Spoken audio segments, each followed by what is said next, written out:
Wah,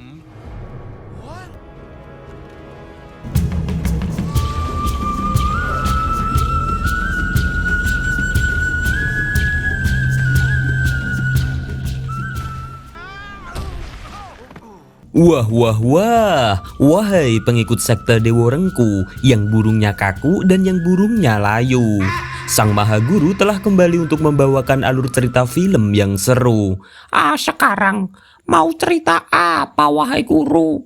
Sekarang mau melanjutkan alur cerita film Kungfu Pada The Dragon Kenaik season pertama episode kedua, yang mana episode pertama sudah ada di beranda channel Dewa Rengku. Janganlah malu-malu, jagalah kemaluanmu, dan putar intronya dulu.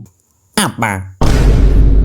Dewa Rengku, Gede Dawa Ireng Kaku. Setelah Master Po menyerang para prajurit, sekarang prajurit melaporkan kejadian itu kepada Sang Kaisar. Lalu Sang Kaisar mengutus pasukan khusus, yaitu pasukan Komodo, untuk memburu Master Po.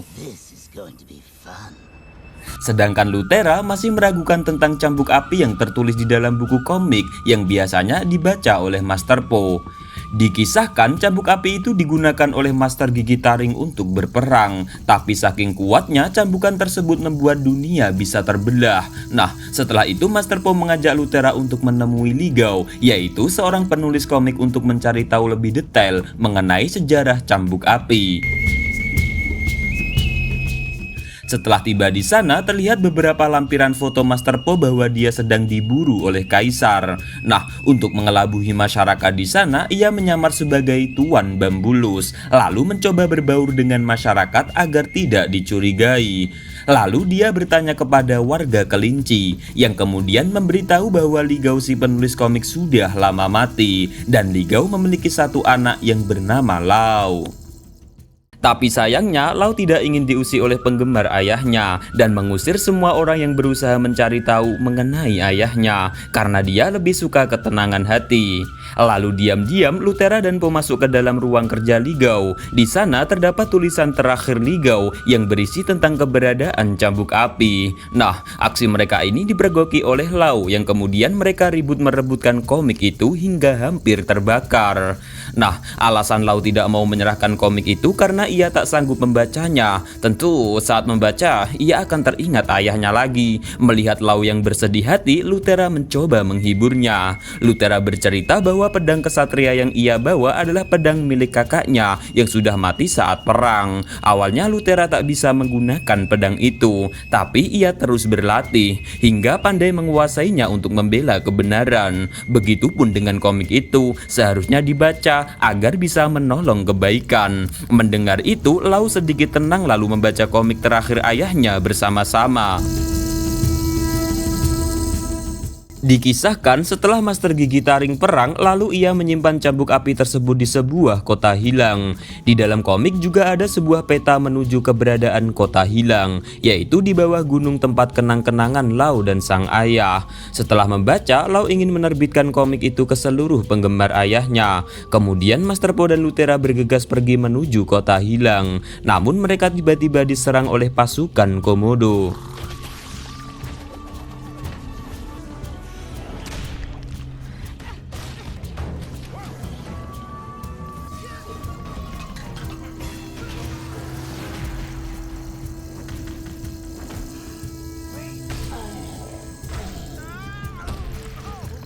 Di sini Po dan Lutera berhasil dilumpuhkan, tetapi pasukan Komodo hanya membawa Po sesuai perintah Kaisar, sedangkan Lutera bertingkah tak peduli dan memilih melanjutkan misinya.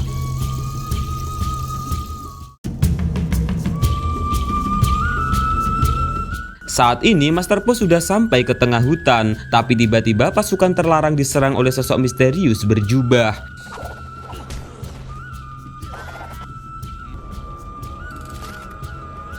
Sedangkan Lutera saat ini pergi menuju pasar rempah-rempah. Tapi ia diikuti anak kecil yang bernama Rabi. Anak ini ingin ikut Lutera menangkap musang-musang. Sedangkan di tempat yang berbeda terlihat Klaus dan Veruca kehausan di tengah padang masyar. Padang pasir maksudnya. Saat mereka mengikuti arahan peta menuju kota terlarang. Kita kembali ke Master Po yang saat ini kurungannya hilang kendali sampai ia terjatuh dari atas tebing, tapi malah membuatnya terbebas dari kurungan.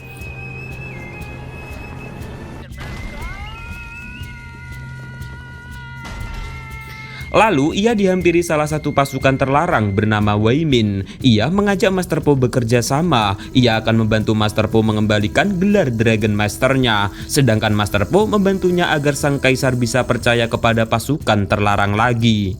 Lalu mereka berjalan menuju pasar rempah-rempah. Saat tiba di sana, Master Po tergiur dengan makanan karena dia sedang kelaparan. Lalu mereka berdua makan sejenak. Saat ia makan, tiba-tiba Master Po melihat Klaus dan Veruca yang juga ada di sana. Lalu Klaus dan Veruca merampok warga-warga kecil. Karena itulah Master Po berusaha menangkapnya.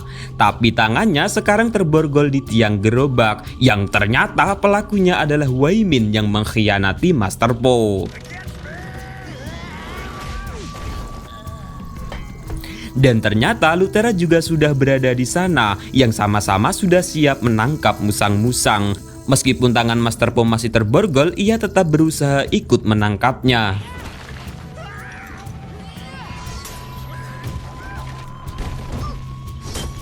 Di sini Veruca menggunakan senjata sarung tangan untuk melepaskan diri, lalu kabur menjauh bersama Klaus. Setelah itu tiba-tiba sosok berjubah datang lagi untuk menangkap Master Po dan Luthera yang sepertinya sudah diincar sedari awal.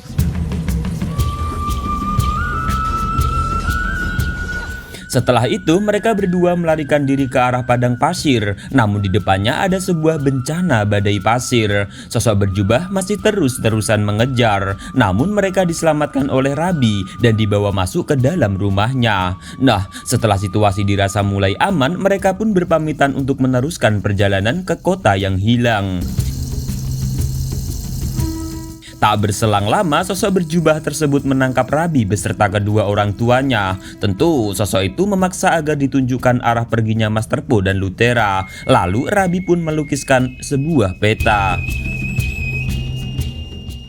Sedangkan Master Po dan Luthera masih terus-terusan berjalan. Di dalam perjalanannya, Luthera mengingat masa lalunya bersama mendiang kakaknya yang merupakan seorang kesatria. Di sana, Luthera dilatih bela diri agar ia juga bisa menjadi kesatria seperti kakaknya. Sedangkan di belakang mereka terlihat sosok berjubah berjalan mengikuti peta dari Rabi. Sedangkan di belakangnya lagi, Klaus dan Veruca mengikuti sosok tersebut. Sebab mereka tahu kalau sosok ini sedang mencari Po dan Luthera. Tapi tak berselang lama mereka ketahuan dan hampir dibunuh. Tapi di sini terjadi negosiasi, yang mana mereka mengajak sosok berjubah bekerja sama untuk menangkap Po dan Luthera. Di tempat yang berbeda, Luthera dan Master Po sudah sampai ke titik kota yang hilang sesuai arahan dari peta. Tapi di sana tidak ditemukan sebuah kota yang hilang karena kotanya sudah hilang. Ya, tiba-tiba sebuah batu raksasa berubah menjadi monster yang kemudian menyerang mereka dan menelan hidup-hidup.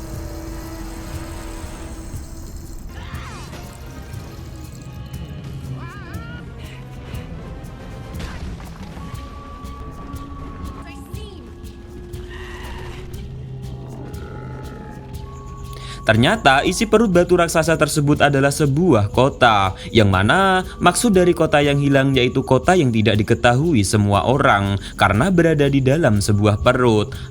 Mau dikeluarin di mulut atau di perut? Ya, di sana terdapat sebuah cambuk api yang memang sedang mereka cari. Tapi tiba-tiba muncul sosok monyet tua bernama Rukmini. Rukmini ya, bukan Rokmini. Ya, monyet ini merupakan penjaga cambuk api abadi yang menegaskan kepada Po dan Luthera bahwa tidak akan diberikan izin untuk mengambil senjata mematikan itu. Dan juga mereka akan terjebak di dalam sana selama-lama-lamanya. Mendengar itu, Master Po takut sebab tidak akan bisa bertemu ayahnya lagi. Nah, lalu Luthera dan Po berjanji kepada Rukmini untuk menjaga cambuk api dari orang-orang yang akan menyalahgunakan kekuatan mematikannya. Melihat ketulusan yang ditunjukkan mereka membuat hati Rukmini luluh sehingga menunjukkan jalan keluar, yaitu harus mendorong sebuah batu yang besar. Bukan burung yang besar. Ya. Di waktu yang sama tapi di tempat yang berbeda, sosok berjubah memperkenalkan diri kepada musang-musang bahwa dirinya adalah seekor rusa jantan bernama Colin.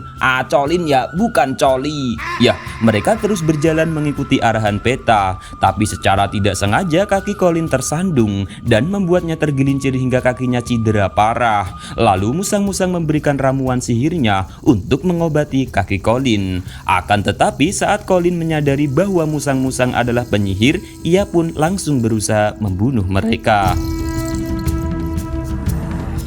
Sedangkan Master Po dan lainnya saat ini berusaha menyeberangi jurang. Tetapi saat Master Po berayun-ayun, tiba-tiba teringat ayahnya yang membuatnya tidak fokus dan membuatnya terjatuh dari atas ke bawah, bukan dari bawah ke atas.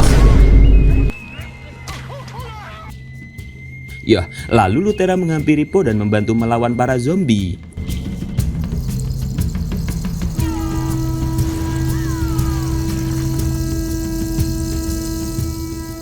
Di sini Master Po terlihat ketakutan. Lalu Lutera berusaha meyakinkan Master Po bahwa semuanya akan baik-baik saja. Mendengar itu, Master Po kembali bangkit untuk melawan para zombie. Setelah melihat aksi heroik Master Po dan Lutera membuat hati Rukmini luluh dan memberikan hadiah cambuk apinya, lalu mereka mendorong batu yang menghalangi pintu keluar. Rukmini dan Lutera sudah berhasil keluar, tetapi Master Po ditarik oleh zombie dan tertinggal sendirian di dalam. Lalu Lutera berusaha sekuat mungkin menghancurkan batu tersebut dengan cambuk apinya, tetapi tidak berfungsi sebagaimana mestinya. Ternyata cambuk api yang dibawa Lutera adalah cambuk api palsu, sedangkan yang asli ada badaknya. Ya, sedangkan yang asli masih dibawa oleh Rukmini, yang ternyata Rukmini bukan penjaga cambuk api, melainkan penjarah yang ingin menjual senjata mematikan itu kepada sang kaisar. Lalu Rukmini berusaha membunuh Lutera. Sedangkan di dalam, Master Po mulai putus asa dan berhalusinasi seakan-akan melihat ayahnya.